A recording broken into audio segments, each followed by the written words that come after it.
बहुत समय पहले की बात है। हस्तिनापुर गांव में सूरज के अस्त होने का समय हो गया था और चांद के निकलने का। तभी सूरज चांद से कहता है, अरे भाई एक बात बताओ, जब भी तुम आते हो तो कोई तुम्हें आदर सम्मान देकर प्रणाम क्यों नहीं करता? ऐसा बिल्कुल भी नहीं है भाई, कई लोग मुझे भी प्रणाम करते हैं, पर मैं तो जब भी आता हूँ सारी दुनिया जल चढ़ाकर और सूर्य नमस्कार करके मेरा स्वागत करती है, किंतु मैंने आज तक किसी को भी तुम्हारा स्वागत करते हुए नहीं देखा। चांद और सूरज की ये वार्तालाप हस्तिनापुर गांव के निवासी सुन रहे थे।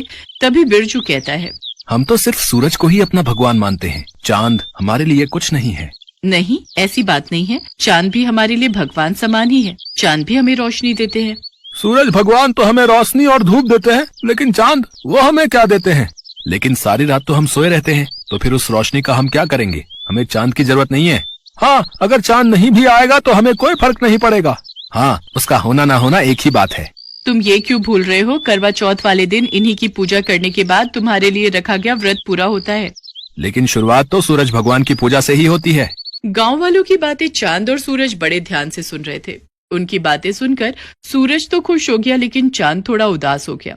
फिर सूरज चांद से कहने लगा, देखा, हस्तिनापुर के लोग भी मुझे ही अपना भगवान मानते हैं और उनकी नजर में तुम्हारी कोई अहमियत नहीं है, परंतु मैं भी तो इन्हें रोशनी देता हूँ, और अगर मैं ना रहूं तो मेरे बिना इनकी जिंदगी भी अस्त व्यस्त हो जाएगी।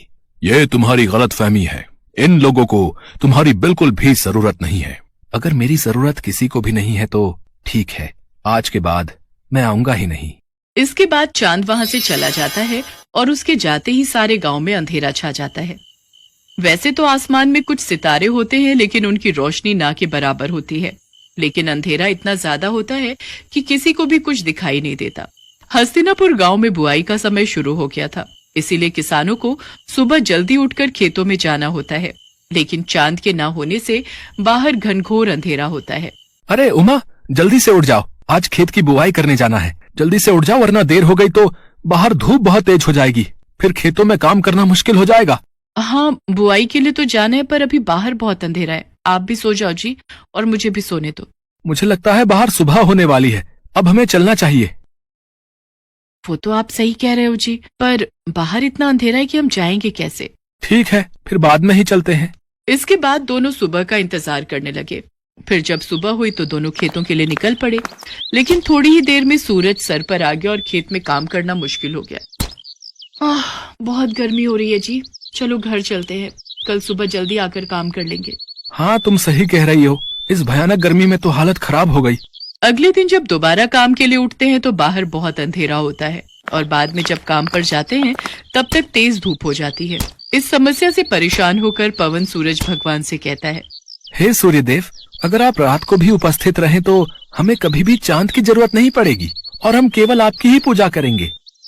अरे जल्दी से खाना बना दो, मुझे बहुत तेज भूख लगी है, नींद आ रही है, सोना भी है। लेकिन अभी तो दिन हो रहा है जी, क्या अभी से खाना बना दूं? हाँ, मुझे लगता है आज शाम नहीं होगी, तुम जल्दी से खाना बना दो, मुझे बहुत भूख लगी है। अच्छा ठीक है, बना देती हूँ। फिर दोनों खाना खा लेते हैं, लेकिन तब भी रात नहीं होती और दोनों सोने के लिए चले जाते हैं। बहुत गर्मी हो रही है, बिल्कुल भी नींद नहीं आ रही। ऐसा करता हूँ, जाकर नहा लेता हूँ। इसके बाद पवन नहाने चला जाता है। नहाने के बाद भी बहुत गर्मी हो रही है। तभी बाहर शोर होता है। पवन और उमा बाहर निकलकर देखते हैं तो बिरजू का बेटा बिट्टू बेहोश पड़ा हुआ था। क्या हो गया मेरे बच्चे? कोई जल्दी से पानी लाओ। फिर उमा जल्दी से पानी लाकर बिट्टू के मुंह पर छिड़काव करती है।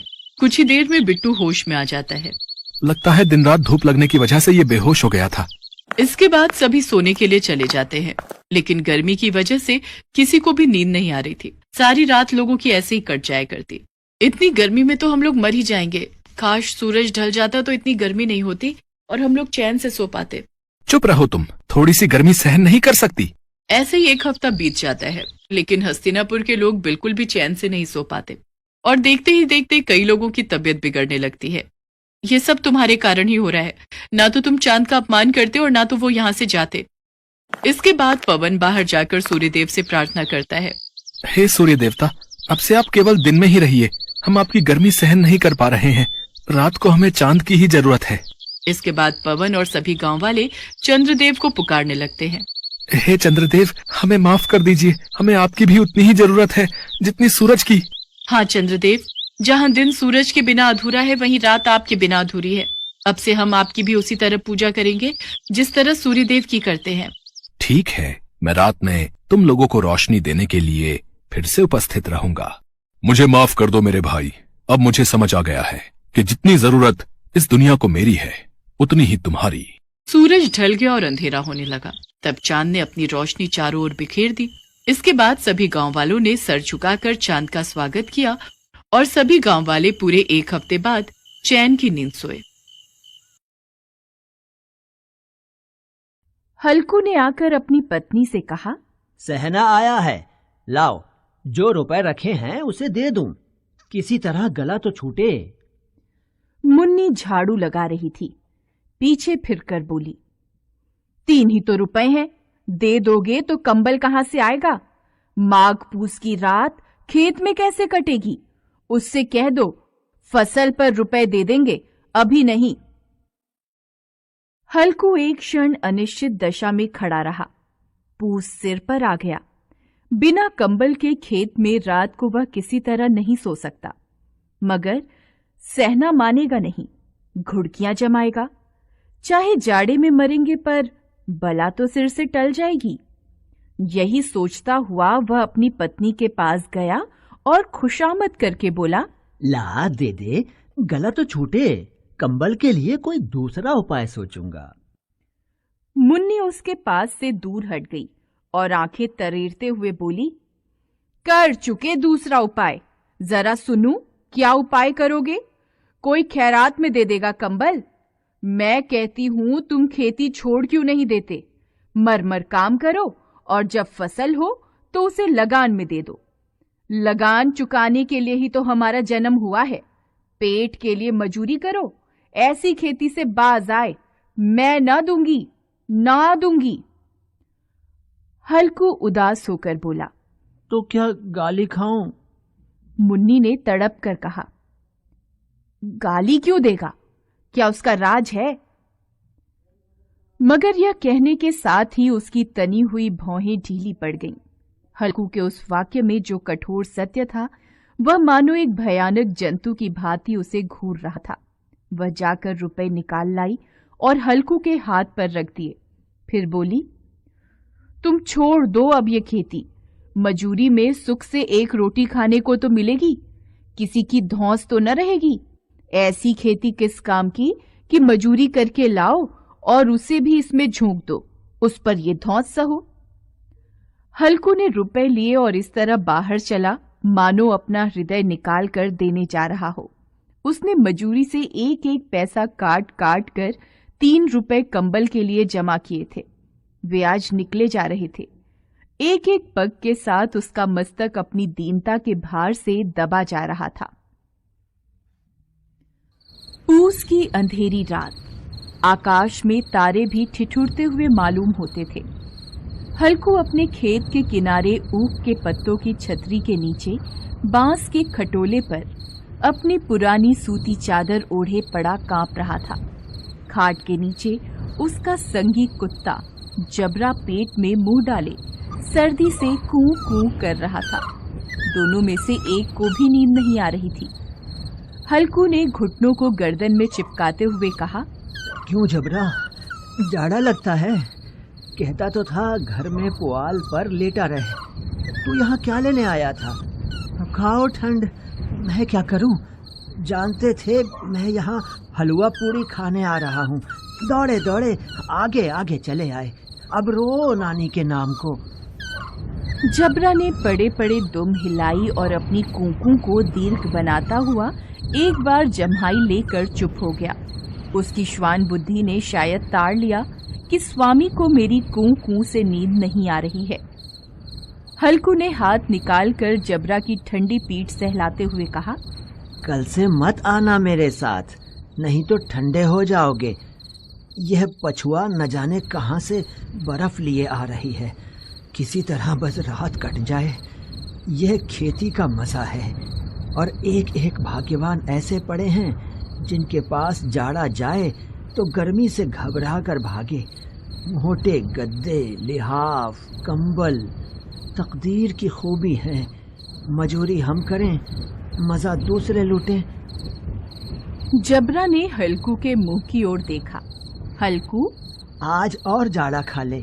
कल से यहाँ मैं पुआल बिछा दूंगा, उसी में घुसकर बैठना, तब जाड़ा न लगेगा। जबरा ने अपने पंजे उसकी घुटनियों पर रख दिए और उसके मुंह के पास अपना मुंह ले गया। हल्कू को उसकी सांस गर्म लगी। हल्कू निश्चय करके लेटा कि चाहे कुछ भी हो, अब सो जाऊंगा। पर एक क्षण में ही उसके हृदय में कंपन होने लगा। कभी इस करवट लेटता, कभी उस करवट, पर जाड़ा किसी पिशाच की भांति उसकी छाती को दबाए हुए था। जब किसी तरह न रहा गया, उसने जबरा को धीरे से उठाया और उसके सिर को थपथपाकर उसे अपनी गोद में सुला लिया। कुत्ते की देह से न जाने कैसी दुर्गंध आ रही थी, पर वह उसे अपनी गोद से चिपटाए हुए ऐसे सुख का अनुभव कर रहा था जो इधर महीनों से उसे न मिला था। जबरा शायद समझ रहा था कि स्वर्ग यही है, और हल्कू की पवित्र आत्मा में तो उस कुत्ते के प्रति घृणा की गंध तक नहीं थी। अपने किसी अभिन्न मित्र या भाई को भी वह इतनी ही तत्परता से गले लगाता। दशा इस अनोखी मैत्री ने जैसे उसकी आत्मा के सब द्वार खोल दिए थे। उसका एक एक अणु प्रकाश से चमक रहा था। सहसा जबरा ने किसी जानवर की आहट पाई। इस विशेष आत्मीयता ने उसमें एक नई स्फूर्ति पैदा कर दी थी, जो हवा के झोंकों को तुच्छ समझती थी। वह झपट कर उठा और छतरी के बाहर आकर भौंकने लगा। हल्कू ने उसे कई बार पुचकार कर बुलाया, पर वह उसके पास नहीं आया। खेत में चारों ओर दौड़कर भौंकता रहा। एक क्षण के लिए भी आता तो तुरंत ही फिर दौड़ पड़ता। कर्तव्य उसके हृदय में अरमान की भांति उछल रहा। 1 घंटा और गुजर गया। रात ने शीत को हवा से धधकाना शुरू कर दिया। हल्कू उठ बैठा और दोनों घुटनों को छाती से मिलाकर सिर को उसमें छिपा लिया। फिर भी ठंड कम न हुई। ऐसा जान पड़ता था सारा रक्त जम गया है और धमनियों में रक्त की जगह हिम बह रहा है। उसने झुककर आकाश की ओर देखा कि अभी कितनी रात बाकी है। सप्तर्षि अभी आकाश में आधे भी नहीं चढ़े। ऊपर आ जाएंगे तब कहीं सवेरा होगा। अभी पहर भर से ऊपर रात है। हल्कू के खेत से कुछ दूर आमों का बाग था। पतझड़ शुरू हो गया था। बाग में पत्तियों का ढेर लगा हुआ था। हल्कू ने सोचा चलकर पत्तियां बटोरूं और उन्हें जलाकर खूब तापूं। रात को कोई मुझे पत्तियां बटोरते देखे तो समझे कोई भूत है, कौन जाने कोई जानवर ही छिपा बैठा हो।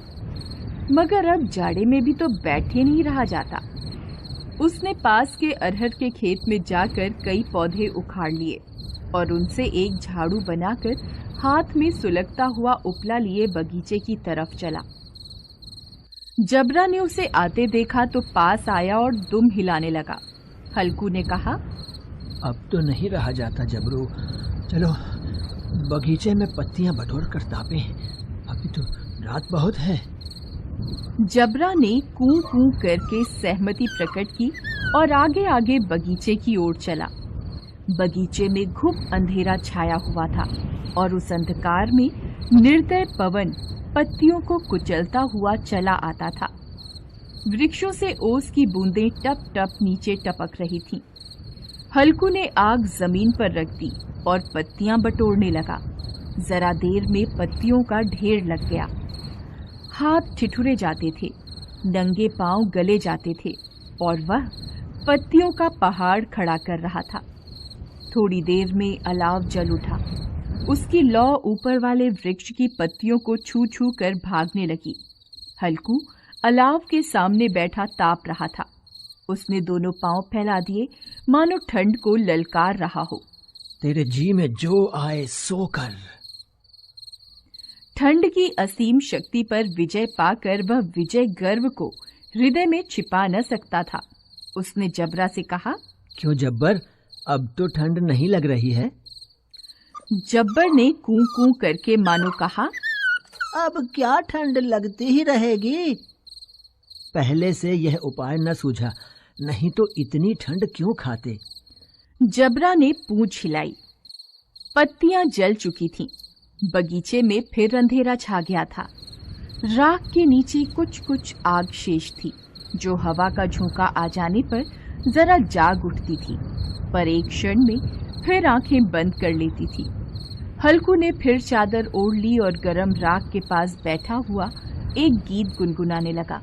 उसके बदन में गर्मी आ गई थी, पर ज्यों-ज्यों शीत बढ़ता जाता था, उसे आलस्य दबाए लेता था। जबरा जोर से भौंककर खेत की ओर भागा। हल्कू को ऐसा मालूम हुआ कि जानवरों का एक झुंड उसके खेत में घुस आया है।